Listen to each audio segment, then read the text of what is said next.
Hello friends, मैं JP Gupta समृद्धि online classes में आपका स्वागत करता हूं। अभी हमने पिछले वीडियो में स्किनर का क्रिया प्रसूत अनुबंधन सिद्धांत पढ़ा था।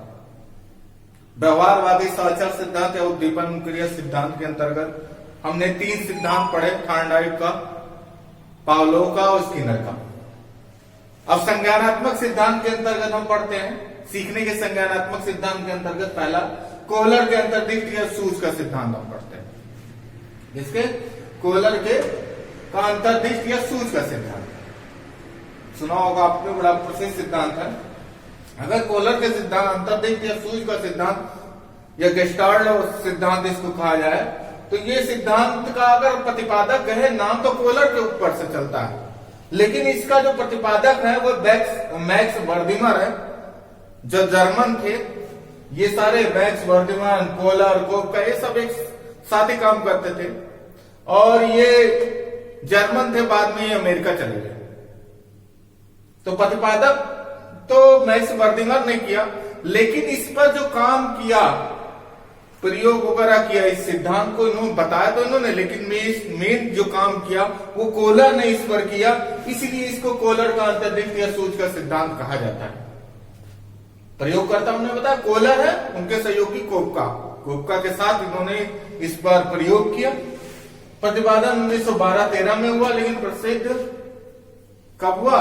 1920 में, या यूं कहें 1920 से प्रकाश में मेनली आना चालू हुआ। तभी कभी कहीं कहीं लिखा आपको मिलेगा इस सिद्धांत का प्रतिपादन 1920 में। और इसका वर्णन कोहलर ने अपनी पुस्तक मेंटेलिटी ऑफ एप्स में भी प्रस्तुत किया, जो 1925 में उन्होंने प्रस्तुत की। मेंटेलिटी ऑफ एप्स में उसमें भी इस सिद्धांत का उन्होंने वर्णन किया, उस सिद्धांत को उन्होंने बताया। नाम जाने तो विभिन्न नामों से जानते हैं इसको। गेस्टाल्ट सिद्धांत कह सकते हैं, पूर्णाकार सिद्धांत कह सकते हैं, समग्र सिद्धांत कह सकते हैं, पूर्णाकृत सिद्धांत कह सकते हैं, अंतर्दृष्टि या सूझ का भी सिद्धांत कह सकते हैं। क्यों कहते हैं, थोड़ा सा भी इस पर जब हम यहां बात करेंगे तो ये सब समझ में आएगा। गेस्टाल्ट क्यों कहेंगे, पूर्णाकार, पूर्णाकृत, समग्र, ये सब क्यों कहा जाता है, या जब हम इसके प्रयोग की बात करेंगे तो समझ में आ जाएगा। साथ साथ बताते भी चलेंगे। अगर सिर्फ गेस्टाल्ट सिद्धांत के नाम से भी ये जाना जाता है, गेस्टाल्ट की बात करें तो ये गेस्टाल्ट एक जर्मन शब्द है, जिसका मतलब होता है संगठित या पूर्ण या पूर्णाकृत संरचना से, मतलब पूरी संरचना से या पूरे भाग को देखने से, ये यूं कह सकते हैं। संगठित या पूर्ण, मतलब पूर्ण या पूरी तरह से संगठित या पूर्णाकृत संरचना या संपूर्ण संरचना, इसका मतलब होता है। प्रयोग इन्होंने सुल्तान नामक वनमानुष पर किया है। सुल्तान नामक वनमानुष पर प्रयोग किया है, लेकिन प्रयोग करने से पहले हम थोड़ा सा बता दें कि ये कहते क्या है, तो इसको दोनों को साथ साथ मिलाकर हम बताते रहेंगे। अंतर्दृष्टि या सूझ का सिद्धांत ये कहता है, अभी तक आपने व्यवहारवादी साक्षर सिद्धांत में ये पढ़ा था कि पहले उद्दीपन को देखकर अनुक्रिया बालक करता है। 2 सिद्धांत जो पावलोव थॉर्नडाइक का था, उसके अंतर्गत पहले उद्दीपन प्रस्तुत होता, फिर अनुक्रिया करते थे। और दूसरा जो उसके बाद जो लास्ट वाला पढ़ा स्किनर का, उसमें यह था कि अनुक्रिया करने के बाद उसको उद्दीपन दिया जाता था और फिर वो उस क्रिया को बार बार दोहराता था उस उद्दीपन को पाने के लिए।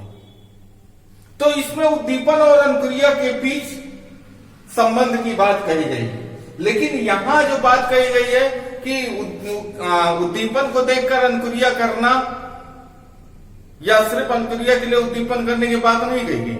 वहां सिर्फ व्यवहार पर बल दिया गया था, यहां पर सूझ बुद्धि का बल दिया गया है या संज्ञान का बल दिया गया है। तो इसीलिए कहा है, गेस्टाल्ट वाले कहते हैं कि व्यक्ति के सामने जब कोई समस्या आती है, ध्यान रखिएगा, जब व्यक्ति के सामने समस्या आती है तो वहां पर भी उसके सामने समस्या थी, यहां पर भी उनके सामने समस्या आती है, तो वह परिस्थिति के समग्र रूप का अवलोकन कर,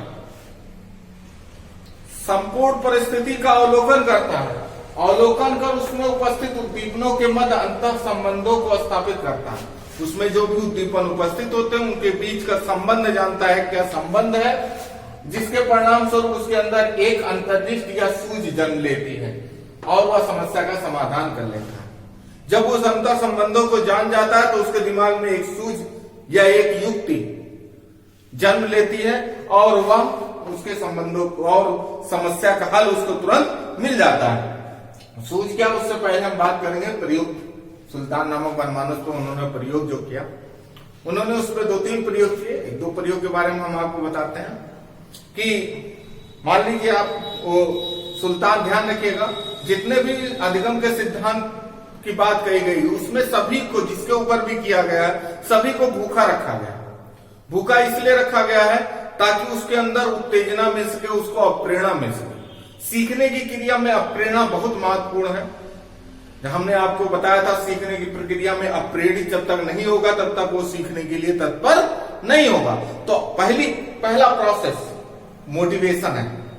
सीखने की प्रक्रिया आपने अगर पीछे वीडियो देखा हो, ठीक है, नहीं देखिएगा, सीखने का अर्थ, प्रक्रिया वगैरह जब बताया है, तो पहली चीज है प्रेरणा। तो मोटिवेशन का काम भूख करती है उनको। भूख जो जन्मजात मोटिवेशन है, मोटिवेशन का क्लास आगे हम पढ़ाएंगे। तो वहां पर मोटिवेशन हर जगह, चाहे वो थांडाई का हो, चाहे पालाव का हो, चाहे वो स्किनर का हो, सब में भूख ने किया। और यहां पर भी मोटिवेशन का काम भूख करेगा, क्योंकि सीखने के लिए मोटिवेशन प्रथम आवश्यकता है। तो वही चीज यहां पर भी सुल्तान नामक बनमानस पर उन्होंने प्रयोग किया। इसको उन्होंने भूखा रखा और एक कमरे में उन्होंने उसको बंद कर दिया। उस कमरे में उसकी छत पर जहां पंखा लटकता है वहां पर उन्होंने केला लटका दिया और कमरे में छोटे से बड़े साइज में, मतलब पहले बड़ा इससे छोटा, उससे छोटा, इस तरह से छोटे को बड़े साइज में कुछ डब्बे इधर उधर बिखेर दिए थे कमरे में। क्या था, कमरा पूरा बंद था, कमरे में छोटे से बड़े साइज में डब्बे थे, ऊपर छत पे केला लटका हुआ था और ये भी था कि अगर उन डब्बों को इकट्ठा करके उसके ऊपर चढ़े तो बंदर केले को पा सकता था। इतनी डब्बे थे और ऊंचाई थी उसकी, बिखरा हुआ था। बनमानस को जब उसमें बंद किया गया तो उसने केला को देखा और उसको पाने के लिए उछल कूद मचाया।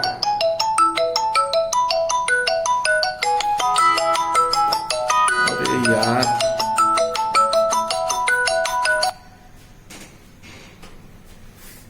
जब केले को देखा तो उसको पाने के लिए जब उछल कूद मचाने लगा तो केला नहीं मिला। तो एक काम किया, वो कोने में थकाकर कमरे के कोने में बैठ गया और कमरे के कोने में बैठकर पूरे कमरे को, परिस्थिति को अवलोकन किया। कमरे में चारों तरफ देखा और देखने के बाद अचानक वो उठा और उसने बड़े डब्बे को नीचे, फिर उसके ऊपर छोटा, फिर उसके ऊपर छोटा, छोटे छोटे लगाकर फिर उसके ऊपर चढ़कर उसने केले को प्राप्त कर लिया। तो अचानक हमने कहा ना, संपूर्ण परिस्थिति का समस्या आई तो उसने परिस्थिति के संपूर्ण रूप का अवलोकन किया और उपस्थित उद्दीपक, विभिन्न प्रकार के डब्बे थे, डब्बे के उद्दीपक थे उसके, तो उनके बीच के संबंधों को स्थापित करके उसके अंदर एक सूझ का जन्म लिया। सूझ है, दिमाग का है।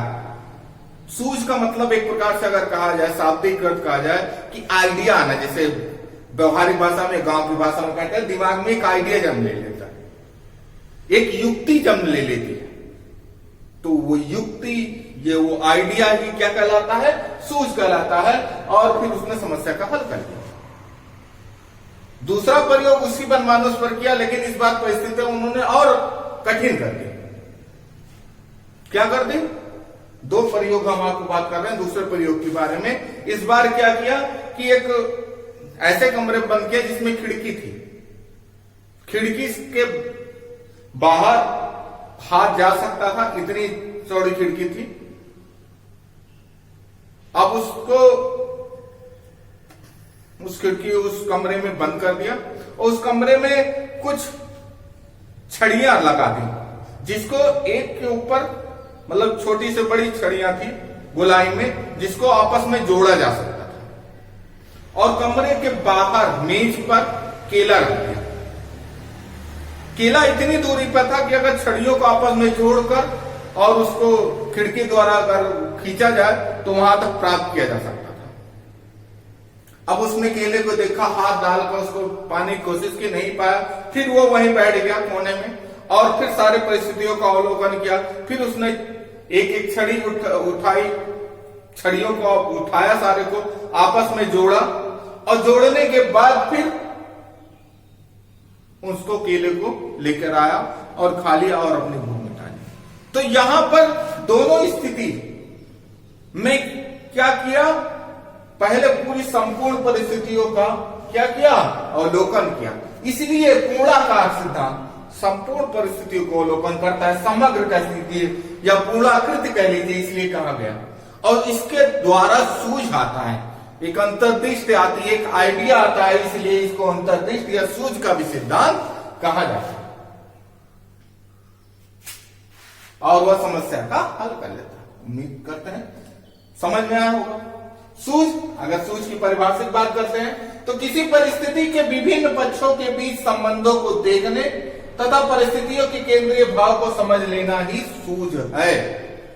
कहने का मतलब है किसी परिस्थिति के बीच संबंधों को देखना। हम देखते हैं ना, कैसे कभी कभी हम आपस में भी देखते रहते, कुछ देखते रहते, हाँ ये ऐसे करेंगे तो हो जाएगा। एक दिमाग में आइडिया है, हम क्या देखते हैं, संपूर्ण परिस्थिति को देखते हैं और उसके बाद दिमाग में आइडिया आता है। उसमें भी वही तो है, संपूर्ण परिस्थिति को देखा और उसके दिमाग में आइडिया आया कि छोटे बड़े ऊपर डब्बे डब्बे लगा के हम प्राप्त कर सकते हैं केला, या छड़ियों को आपस में जोड़कर हम प्राप्त कर सकते हैं। तो वही कह रहा है किसी परिस्थिति के विभिन्न पक्षों के संबंधों को देखने और परिस्थिति के केंद्रीय भाव को समझ, उसके केंद्रीय भाव को समझ लेना ही सूझ। या यूं कहें प्राय संबंधों की अचानक पहचान, मतलब परिस्थिति में उपस्थित उद्दीपकों के बीच संबंधों की अचानक पहचान हो जाए, स्पष्टता हो जाए, या समझ या सफलता प्राप्त हो, वही सूझ। ध्यान रखिएगा, इस पर बुद्धि और आयु का महत्वपूर्ण प्रभाव पड़ता है। जिसकी जितनी अच्छी बुद्धि होती है, या यूं कहे जैसे प्याजे ने भी कहा और ने भी कहा, जितना ज्यादा व्यक्ति बड़ा होता है उसकी बुद्धि उतनी तेज होती जाती है, या उतना ही ज्यादा उसके अंदर संज्ञानात्मक बुद्धि का विकास होता है 16 वर्ष। अब छोटे बच्चे को कह दो तो उसमें उतनी ज्यादा अच्छी सूझ नहीं आएगी, लेकिन थोड़ा बड़ा बालक होगा तो उसमें सूझ और अच्छी से आएगी। तो वही कह रहा है कि आयु और बुद्धि का महत्वपूर्ण प्रभाव पड़ता है। मंद बुद्धि के अंदर, बालक के अंदर सूझ इतनी जल्दी नहीं आएगी, लेकिन तीव्र बुद्धि वाले के बालक के अंदर सूझ बहुत जल्दी आएगी। हम भी लगाते हैं, हमारे सामने भी कभी कभी जो परिस्थितियां उत्पन्न होती हैं, आपके सामने भी परिस्थितियां उत्पन्न होती हैं, आप पहले उसको अवलोकित करते हो, देखते हो कैसे क्या होगा, क्या किया जा सकता है, फिर अचानक दिमाग में आता है ऐसे करें तो हमारी समस्या का समाधान हो जाएगा। तो जो अचानक आता है, आइडिया आता है आपके दिमाग में, तरीका जो आता है वही सूझ है। तो सीखने में इन्होंने सूझ को महत्वपूर्ण माना है। आगे देखते हैं इसकी और विशेषताएं।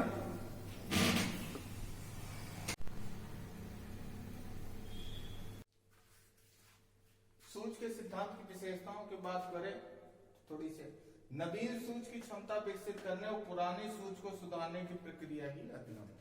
कहने का मतलब यह है कि या तो नई सूझ आ जाए, मतलब परिस्थिति को देखकर, या कोई पुरानी सूझ हो उसमें हम सुधारें, पुराना आइडिया तरीका उसमें हम सुधार करें, करके अगर हम सीखते हैं तो वही अधिगम। वही सुधारने की प्रक्रिया ही क्या कहलाती है, अधिगम। अधिगम पता है व्यवहार में लगातार होने वाला परिवर्तन। तो सूझ आएगा तो हम व्यवहार में परिवर्तन करेंगे। पहले सूझ आया तभी तो वो उछलने कूदने की जगह क्या क्या डब्बे को ऊपर रखकर उसको उतारा, या कोई पुरानी सूझ हमारे अंदर थी उससे भी नहीं मिल पा रही थी तो हमने सूझ में अपने सुधार किया, तो आप उस हिसाब से प्रक्रिया करने लगे। तो वही कह रहा है कि नवीन सूझ की क्षमता विकसित करने और पुरानी सूझ को सुधारने की प्रक्रिया अधिगम।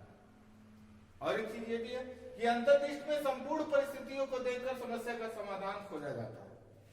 अंतर्दृष्टि में संपूर्ण परिस्थितियों को देखकर, ये नहीं परिस्थिति के एक भाग को देखकर हम समस्या का समाधान नहीं खोजते, इसीलिए इसको पूरा या समग्र सिद्धांत कहा जाता है। क्योंकि संपूर्ण परिस्थिति को देखकर हम समस्या का समाधान खोजेंगे। अगर एक भाग को देखकर समस्या का समाधान खोजने की कोशिश करेंगे तो हमारे अंदर सूझ नहीं आएगा, जो आएगा उससे हमारी समस्या का समाधान नहीं हो पाएगा। और सीखने की प्रकृति जो होती है वो संज्ञानात्मक होती है। संज्ञानात्मक क्योंकि इसमें बुद्धि तर्क क्षमता, इन सब चीजों का निरीक्षण, इन सब चीजों का प्रयोग हम करते हैं, परिस्थिति को देखने के लिए निरीक्षण करते हैं। सीखना धीरे धीरे ना होकर अचानक होता है। सीखना धीरे धीरे नहीं होता कि जैसे प्रयास टूटी में, इन सब में और शास्त्रीय अनुबंधन में, इसमें सीखना धीरे धीरे हो रहा था, या क्रिया पुरुष अनुबंधन, इसमें अचानक होता है। धीरे धीरे ना हो तो अचानक हमारे दिमाग में आ जाता है, ऐसे करेंगे हम सीख जाएंगे। तो वो चीजें धीरे धीरे ना होकर अचानक होती है, इसलिए सीखने की प्रक्रिया अंतर्वत नहीं होती। धीरे धीरे जो होती है वो अंतर्वत कहलाती है, जो धीरे धीरे नहीं होती वो अंतर्वत नहीं कहलाती, इसलिए इसको सीखने की प्रक्रिया को हम अंतर्वत नहीं कहते। ध्यान रखिएगा, वो तीनों प्रक्रिया जो उद्दीपन क्रिया सिद्धांत पर आधारित थी, थार्डॉयक, पावलोव, स्किनर का, वो तीनों प्रक्रिया सीखने की प्रक्रिया अंतर्वत है। ये जो सूझ का सिद्धांत है ये अंतर्वत नहीं है, क्योंकि इसमें सीखना धीरे धीरे ना होकर अचानक होता है। सूझ के लिए समस्यात्मक परिस्थिति का होना आवश्यक है। ध्यान रखिए, जब समस्यात्मक परिस्थिति नहीं होगी तो सूझ कैसे होगा। सीखने की प्रकृति, इसके द्वारा जो हम सीखते हैं वो लगभग अस्थायी होता है, क्योंकि इसमें हमें आइडिया आ जाता है, और जब आइडिया होता है भूलता नहीं है। व्यवहार में अगर बराबर प्रैक्टिस ना किए तो भूल जाएंगे, लेकिन इसमें ऐसा कुछ नहीं। आइडिया है, आइडिया हमें तुरंत ट्रिक करता है, फिर अगर वैसी समस्या आती है तो तुरंत आइडिया ट्रिक करता है और हम सीख लेते हैं। सूझ प्राणी को के लक्ष्य और समाधान के बीच एक स्पष्ट संबंध का सूचक होती है। गोल और समाधान मतलब लक्ष्य और समाधान, गोल और सॉल्यूशन के बीच क्या है, एक स्पष्ट संबंध की सूचक है कि उसके बीच क्या संबंध है, उसकी सूचना देती है हमें जो सूझ है। सूझ क्या देती है, लक्ष्य और किसके बीच, समाधान के बीच उसके संबंधों की सूचना देती है कि दोनों के बीच क्या संबंध है। उन संबंधों को जानते ही हम अपना कार्य को कर लेते हैं, या बनमानुष ने अपने कार्य को कर लिया। केला इसीलिए लगाता है क्योंकि बनमानुष को केला बहुत पसंद होता है। हमने बताया ना, सबको जो पसंद होता है वही चीज लेके आता है। थार्डॉयक ने क्यों लिया था मछली का टुकड़ा, क्योंकि बिल्ली को मछली बहुत पसंद है। इन्होंने क्यों लिया केला, क्योंकि मनमानुष को केला बहुत पसंद होता है। अगर इसके शैक्षिक महत्व की बात करें तो ये बुद्धि, कल्पना, तर्क, सृजनात्मकता, इन सब के विकास में सहायक होता है। वातावरण के महत्व को स्पष्ट करता है, क्योंकि बिना वातावरण के परिस्थिति का अवलोकन की हम सीख नहीं सकते, हमारे अंदर सूझ नहीं आ सकता। और नवीन ज्ञान की आवश्यकता उपयोग एवं सार्थकता पर बल देता है। जो नवीन ज्ञान है उसकी उपयोग, सार्थकता और उपयोग पर यह बल देता है। कठिन विषयों के लिए ये उपयोगी है, या उच्च स्तरीय समस्याओं के समाधान के लिए। छोटे मोटे समस्या के समाधान में ज्यादा सूझ और बुद्धि लगाने की जरूरत नहीं होती। कठिन विषयों के लिए, जैसे गणित, विज्ञान कठिन विषय हो गए, और उच्च स्तरीय समाधान के लिए सूझ या बुद्धि या आइडिया की जरूरत होती है। स्वाध्ययन एवं अन्वेषण की प्रकृति को बराबर देता है। सूझ द्वारा ही स्वाध्ययन एवं अन्वेषण की प्रकृति पर बल देता है। भाई न्यूटन ने सेब गिरा तो बहुत बार होगा, लेकिन न्यूटन ने देखा तो उनके अंदर दिमाग में आया कि क्यों गिरा है, तो वही चीज कर रहा है। तो अन्वेषण की प्रकृति पर हमें बल देता है। हमें अंदर दिमाग में कुछ नया आता है और उस समस्या का हम हल करते हैं, तो वही चीज कर रहा है। यंत्रवत विषय वस्तु स्मरण पर एक खंडन करता है, जैसे रटने वगैरह पर खंडन करता है।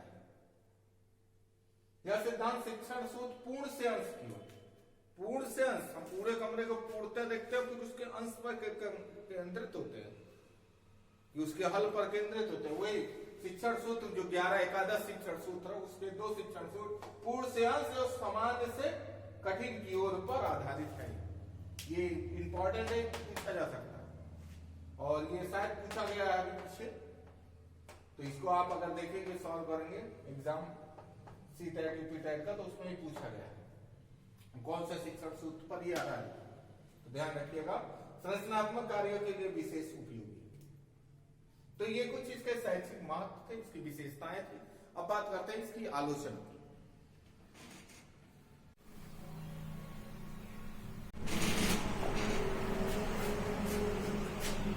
कोहलर सिद्धांत की कुछ आलोचना भी है, वो देखते हैं,